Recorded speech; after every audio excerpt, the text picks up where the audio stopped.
అందరికీ వందనములు. దేవుని నామమున స్తోత్రములు. ఎలా ఉన్నారండి? బాగున్నారా? ఓకే. నేటి మన ధ్యానాంశము మారు మనస్సు. లూకా సువార్త 5వ అధ్యాయము 30వ వచనము చదువుకుందామండి. మారు మనసు పొందుటకై నేను పాపులను పిలువవచ్చుతిని కానీ నీతిమంతులను పిలువ రాలేదని వారితో చెప్పెను. మారు మనసు పొందుటకై నేను పాపులను పిలువవచ్చుతిని కానీ నీతిమంతులను పిలువ రాలేదు అని మాట్లాడుతున్నారు. ఎవరు ఇక్కడ మాట్లాడుతుంది?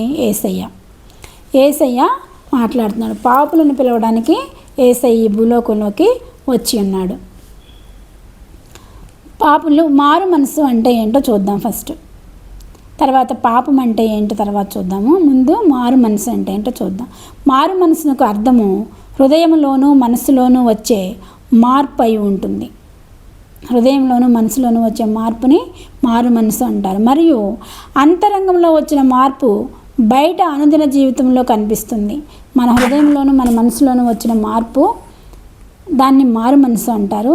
అది అంతరంగంలో వచ్చిన మార్పు మన బయట ప్రవర్తనలో మార్పు కనిపించినట్లయితే దాన్ని మారు మనసు అని అంటారు. మన బయట ప్రవర్తనలో కూడా మారు మనసు అని మార్పు వచ్చినట్లయితే దాన్ని మారు మనసు అని అంటారు. ఒకటి హృదయంలో మార్పు రావాలి, తర్వాత మనసులో మార్పు రావాలి. మనసులోను హృదయంలోనూ మార్పు వచ్చిన తర్వాత అంతరంగంలో వచ్చిన మార్పు బాహ్య ప్రవర్తనలో బాహ్య జీవితంలో కూడా మార్పు రావాలి. బాహ్య జీవితంలో కూడా మనం మారు మనసు పొందిన వారమైనట్లు మనుషులకు కనిపించలాగా ఉన్నట్లయితే అది మారు మనసు అని అంటారు. ఓకేనా? పాపము అనగానేమి? పాపములో 2 రకాలు: జన్మ పాపము, కర్మ పాపము. జన్మ పాపం అనమంటే మనం పుట్టుకతోనే పాపలోకంలో పాపంతో జన్మించాము. ఎందుకు మనం పుట్టుకతోనే పాపంతో జన్మించాము అంటే ఆదాము అవ్వ చేసిన పాపం వలన ఆనాటి నుండి అది మనందరికీ సంక్రమిస్తూ వస్తుంది. కాబట్టి మనము జన్మతః పాపులము.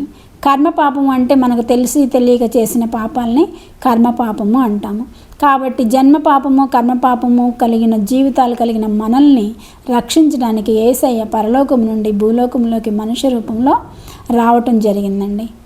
ఆయన మనుష్య రూపంలో భూలోకంలోకి వచ్చి మన కోసం 3.5 సంవత్సరాలు పరిచర్య చేసి సువార్తను బోధించి మారు మనసు పొందుడి అని చెప్పి ప్రబోధించి ఆయన నేను నశించిన దాన్ని వెతికి రక్షించుటకు మనుష్య కుమారుడు వచ్చి ఉన్నాడు అని చెప్పి ఉన్న దేవుడు మన యేసయ్య.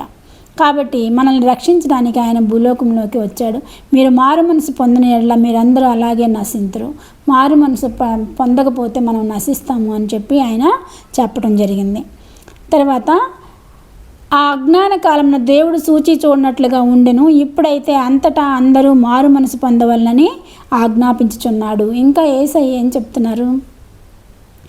ఆ అజ్ఞాన కాలంలో అంటే యేసయ్య మన భూలోకంలోకి రాకముందు కాలంలో దేవుడు చూచి చూడనట్లు ఉన్నాడు. మారు మనసు పొందకపోయినా ఆ కాలంలో చూచి చూడనట్లు ఉన్నాడు. కానీ యేసయ్య వచ్చి భూలోకంలోకి వచ్చి మనకి ప్రచారం చేసి మన నశించిన దాన్ని వెతికి రక్షించుటకు నేను వచ్చి ఉన్నాను, మనిషి కుమారుడు వచ్చి ఉన్నాడని చెప్పి ఆయన ప్రచారం చేసి సువార్తను బోధించి 3.5 సంవత్సరాలు బోధించి తర్వాత శ్రమపడి సిలువ వేయబడి సిలువలో తన రక్తాన్ని కార్చి మన కోసం మరణించి తిరిగి 3వ దినమున లేచిన తర్వాత కూడా భూలోకంలో ఇంకా పాపాలు చేస్తూ ఉంటే దేవుడు చూస్తూ ఉంటాడా? తన స్వకుమారుని మన కోసం ఇచ్చాడు. సొంత కుమారుని మన కోసం ఇచ్చి ఆయన రక్తాన్ని కార్చాడు. పరలోకం వెళ్ళిన తర్వాత ఆయన పరలోకంలో ఉన్న మనం భూలోకంలో ఉన్న అంతటా అందరూ మారు మనసు పొందాలని దేవుడు ఆజ్ఞాపిస్తున్నాడు. దేవుని ఆజ్ఞ అతిక్రమించకూడదు. ఆజ్ఞ అతిక్రమమే పాపము. దేవుడు ఏమని చెప్పాడు? మనల్ని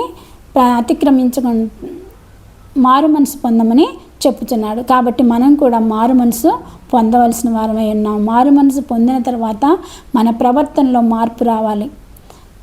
మన ప్రవర్తనలో మార్పు రావాలంటే ఫర్ ఎగ్జాంపుల్ ఒక వ్యక్తి బాగా తాగుబోతు అనుకోండి. అతను తాగటం మానేసి దేవునిలో రక్షణలోకి వచ్చాడు. ప్రభువైన యేసు రక్తంలో కడుగుబడి రక్షణ పొంది బాప్తీసం తీసుకున్న తర్వాత అతను తాగకుండా మంచి జీవితాన్ని జీవించినట్లయితే అతను బాహ్య క్రియల్లో కూడా బాహ్యంగా అందరికీ కనిపించేలాగా మారు మనసు పొందినట్లు తెలుస్తుంది. అలా కాకుండా మారు మనసు పొందాను అని చెప్పి మళ్ళీ తాగటం మొదలు పెడితే అతను మారు మనసు పొందాడు అంటామా? అనం కదా. కాబట్టి ఎవరైనా మారు మనసు పొందిన తర్వాత మారు మనసుకు తగిన ఫలాలను క్రియలను మనము చూపించాలి. ఈ లోకంలో. మన క్రియలను బట్టి ఎదుటివారు రక్షణ పొందేలాగా మనము ప్రవర్తించాలి. మనం మారు మనసు పొందిన వారు ఎలా ఉన్నారు అని ఎదుటివారు మనల్ని చూసి మనం కూడా రక్షణ పొందాలి, మనం కూడా మారు మనసు పొందాలి అనే విధంగా మనము మన యొక్క ప్రవర్తన ఉండాలి. కాబట్టి యేసయ్య మనకేమని చెప్తున్నాడంటే మారు మనసు పొందమని చెప్తున్నాడు. మారు మనసు పొందకున్న చేరరు పరలోకం, మారు మనసు పొందకున్న చేరరు పరలోకం, మారు మనసు లేకున్న మార్చలేరు ప్రజలను, మారు మనసు లేకున్నా మార్చలేరు ప్రజలను, కోరి నూతన ఆత్మనొందుడి వేసారి ఆత్మలను రక్షించుడి, కోరి నూతన ఆత్మనొందుడి వేసారి ఆత్మలను రక్షించుడి. క్రైస్తవులారా క్రైస్తవులారా క్రైస్తవులారా క్రైస్తవులారా క్రీస్తు బోలి నడువరదేలా, ప్రభు క్రీస్తు యేసు కొరకు నిల్వరా. క్రైస్తవులారా క్రైస్తవులారా ప్రభు క్రీస్తుని బోలి నడవాల్సిన వారమై ఉన్నామండి. మనం అందరమే దేవుని బాటలో నడవాలి అంటే ముందు మనం మారు మనసు పొందాలి. మనం మారు మనసు పొందితే అప్పుడు మనం వేరే వాళ్ళని మారు మనసు పొందేలాగా రక్షణలోకి నడిపించగలుగుతాము. మనం మారు మనసు పొందకుండా వేరే వారిని రక్షణలోకి నడపడం అనేది అసాధ్యము. కాబట్టి మనమందరము మారు మనసు పొంది మన ప్రవర్తన బట్టి ఇతరులను కూడా మారు మనసు పొందేలాగా చేసేలాగా దేవుడు మనల్ని ఆయత్తపరచాలని కోరుకుంటూ ఈ చిన్న వాక్యాన్ని ముగిస్తున్నాను. చిన్న ప్రార్థన చేసుకుందామండి. సర్వశక్తి మిక్కిలి కృపగలన ఘనమైన యేసురాజా, మీ పాదములకు స్తుతులు స్తోత్రములు తండ్రి. అద్భుతకరుడా, ఆశ్చర్యకరుడా, మీకు వందనాలు స్తోత్రములు ప్రభా. మారు మనసు గురించి మాట్లాడారు తండ్రి, మీకు వందనాలు నాయన. మేము వాక్యమును ప్రభా మా హృదయంలో నీరు కట్టి ఫలింపచేయండి ప్రభా.